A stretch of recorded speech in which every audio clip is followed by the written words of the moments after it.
Hi guys, magandang araw. So this is Maine and welcome to my channel. So for today's vlog, nag-check namin ako ng mga dahon, ng mga succulents kasi 'di ba, medyo mainit na ngayon ng panahon. So madalas sa kanila mabilis na mauhaw. So nung December, bare months, ganyan, medyo plump yung mga dahon nila. Ngayon, mas mabilis nang mamayat. So, chinecheck ko, tapos nagdidilig ako para ma-maintain ko yung dahon nila na mataba. So, tulad nito. Pero meron talaga ng succulents na payat. Yan si Black Rose yun. Medyo patulis ang dahon niya. Tapos dito naman sa mga pot na to, meron namang ilan na makakatagal pa kahit medyo mapansin mong malambot yung dahon nila. Kaya pa nilang magtagal pa ng ilang araw para kung gusto mo ma-stress lumabas yung stress colors nila. Pero ako kasi mas gusto ko ngayon na medyo mataba sila. Yan. Ito palang guys, kung may tip kayo. Kasi itong Korean rosette na to, nahihirapan ako sa kanya. So pagka malamig ang panahon, maganda siya. Mabilis siyang lumaki, lumago siya. Pero pag dumating na yung summer, yan, mabilis na siyang ma-stem rot. So, hindi ko alam kasi kung tatry ko ng pure soil to, pure garden soil, kung matulusaw pa siya. Pero yan, may mga, kung makikita niyo, may mga nag-start na naman siya mag-stem rot. Mas lalo kung fast draining na soil mix, mas mabilis siya malusaw. Pansin ko lang guys. So, kung may tip po kayo about kay Korean rosette, please share sa comment section. Yan. So, yung iba naman, okay naman kahit payat pa sila. Kahit mga ilang araw. Tulad yan ni Hybrid Ellen. Kahit 2 days pa, 3 days mo siyang hindi diligan. Mas titingkad pa yung kulay niya. Ito si Cobblestone. Mahilig siya sa araw. Tsaka pag once na lumalambot na yung dahon, dinidiligan ko na siya. Ito naman si Casio, Var Casio. Medyo kinikilala ko pa siya kasi inakapakapa ko pa yung trip niya. Yan, ewan ko kung nakikita niyo kasi may butas yan. Hindi ko alam kung during kay seller na may peste na siya kasi pagdating sa akin, parang may butas na siya.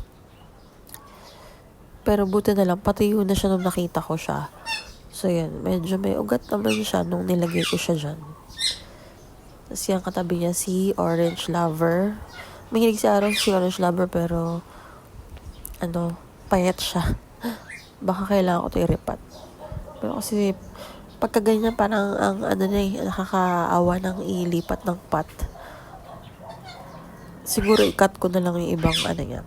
Pero hindi pa ngayon, baka mga soon, mga 6 months after, tignan natin. Tapos dito, may ilan ako mga nadiligan nung nakaraang araw. So, yan, si Mendoza, mini-maintain ko ngayon na medyo moist yung soil mix niya para mag-ugat siya. Tapos ito si Murasaki guys, parang may peste siya nung mga nakaraan, kaya parang payat. So yan, mini-maintain ko rin na madiligan siya. Kaya ngayon, medyo may sign na new growth, kaya sa tingin ko okay na naman. Yan si Missing, yun nilagay ko dyan kasi parang nagmashi yung ibang dahon niya. Siguro na bago siya sa weather no medyo mainit na. So ito yung mga propagation ka ng Echeveria white one. Tapos ito mga to, okay naman sila.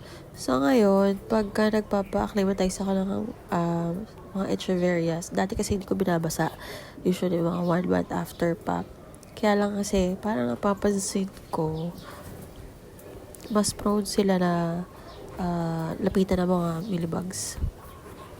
Or ng mga insekto, pagka dry na dry yung soil. Kaya medyo tinatry ko na at least inuboys ko yung ibabaw ng soil mix nila. So ito naman sila cheesecake, yan. Medyo okay na siya after niya malaglag. Tapos ito, si Darlie Sunshine. Medyo matanda na yung stem niya. Mahaba na rin. So, iniisip ko kung ikakat ko siya. Pero kasi sayang yung form niya. Hindi na rin siya nagbe-baby, so baka nga ikat ko. Tapos ito, pakita ko lang sa inyo si Chroma. Yan. Medyo nag-stress na siya. Nag-start na pakita yung totoo ng kulay. Yung nga lang, 2 pa lang yata sila, 3.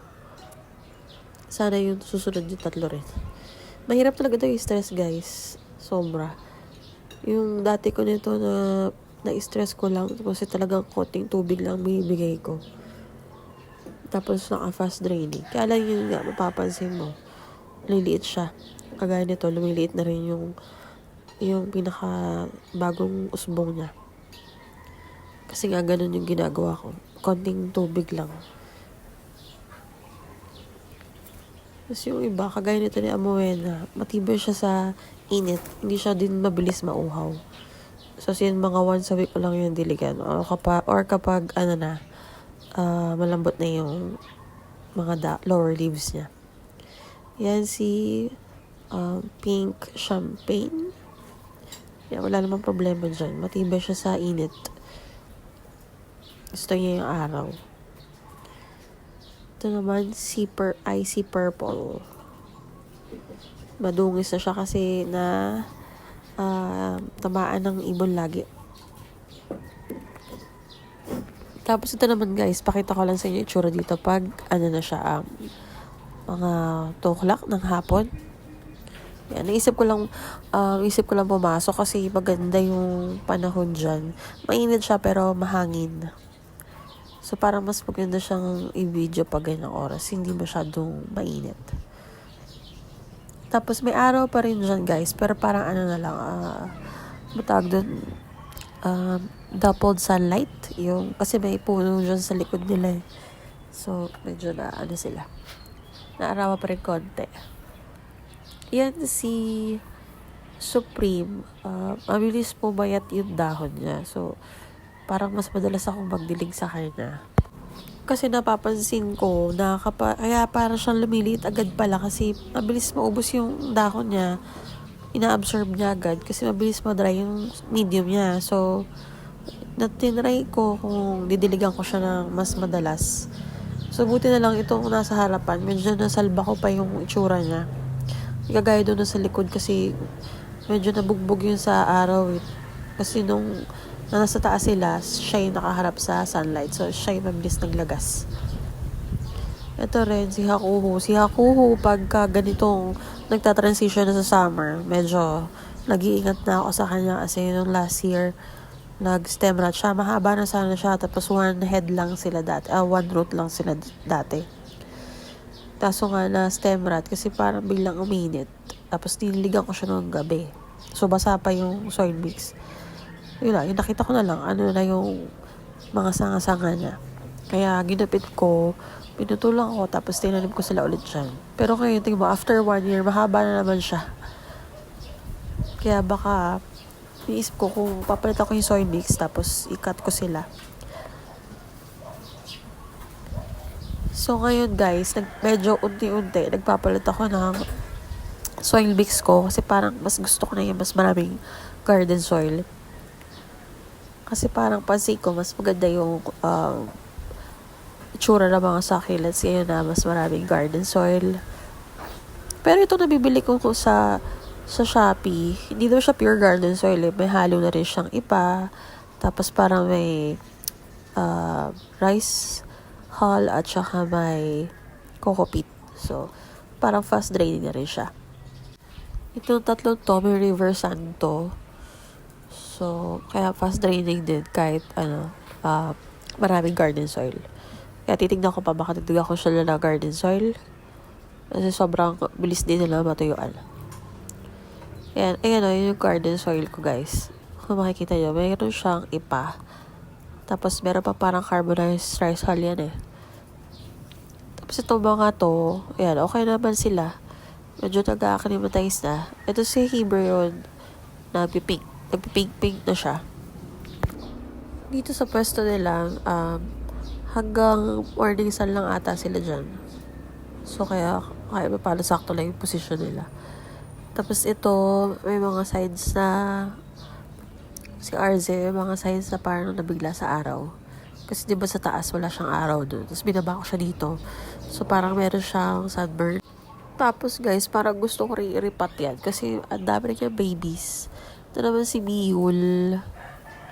Inuunti-unti ko lang siya. Tapos soon, ilalagay ko rin siya sa araw. Kasi dito guys, parang 2 hours lang yung araw nila dyan. Pero magbabago pa yan pagdating na mga ilang araw. Kasi ito yung propagation ko ng cream cheese. Yan, okay naman. Kasi may mga ugat din yan eh. May mga area roots na siya nung tinarim ko. So, yan. So, mabilis naman siya mag-acclimatize. Tapos yan, may mga dahon dyan ng lovely rose. Nilaglag ko na dyan. Si ano pala to guys, si hybrid lovely rose. So, pagka, siya, bagong dilig, mabilis matanggal yung mga dahon. Kaya, masagi lang, nalalaglag na. Tapos ito, dito ko nilagay si Ivory Tower para arawan muna siya. Kasi hindi siya masyado na-arawan ngayon. Yeah, tapos para may mga itim-itim siya sa ibabaw. Hindi ko alam kung itlog ba ng yung insekto. Tapos dito medyo magulo pa guys. Hindi ko pa nalalagyan ng sila dyan, panibagong rack or parang patungan. Last year kasi parang bala ko sana bumili ng pa-ladder type na rack na stainless sa Shopee. Kaya lang parang last year mas mura siya, parang mga sa 600. Tapos yun yung chinek ko, parang 1,000 na siya. So parang sabi ko parang medyo mahal na. Kaya kung ano na lang muna yun dyan, yun na lang muna pinapatungan ko. Tapos yan si Monroe. Okay naman si Monroe. Mabait naman. Tapos ito si Prolifica at saka si mini jelly beans. Yun. So, okay naman siya. Okay na din naman si Prolifica. Nandiyan sila medyo lang din dyan. Saglit lang din yung araw doon sa side nila. Yan. So, ito naman yung propagation ko ng cobblestone. Yan, may mga aerial roots din yan. Kaya pag tinanim ko, dinilagan ko na agad. Tapos ang tingin ko na lang ulit matuyo bago ko didiligan ulit. Tapos ito, si Sedum Monroe, namumulaklak na siya. Hindi ko muna tinanggal yung bulaklak. Titignan ko muna kung ano yung tsura. Pero si Sedum Monroe, matibay siya sa araw. Hindi ko na alam sa tag-ulan kasi hindi na-acquire ko to last year lang naman. Mga December. So, hindi ko pa alam kung ano siya pag tag-ulan. Pero so far, mabait si Sedum Monroe. Mahilig siya sa araw at hindi siya mabilis mamayat. Ito naman, walang ID to. Pero yung parang nagbo-blue, si Horizon yun, mga babies niya. So, nilagay ko na sila dyan. And, dinidiligan ko sila kapag natuyo na yung soil mix. Kasi nga mukhang mahilig din sa tubig to dahil payat ang dahon. Tapos ito si Alba Beauty. Medyo lumit si Alba Beauty sa akin kasi nanibago siya, nag-acclimatize siya. Pero ngayon okay na, medyo stable na yung paglalagas niya. At ang ganda niya, parang gusto ko pa ulit bumili niyan. Yung medyo mas malaki dyan. Tapos may baby na rin siya. Tapos dito yan si Redona. May sunburn siya. So, siguro na ninibago pa siya sa pwesto niya. Same kay Opalina. Meron din yung sunburn. So, yun lang ang update ko ngayon, guys. Maganda rin pala pag ganitong oras mag-vlog kasi yung liwanag, tamang-tama lang. So, yun lang muna, guys. Thank you for watching. See you all sa next vlog. Bye!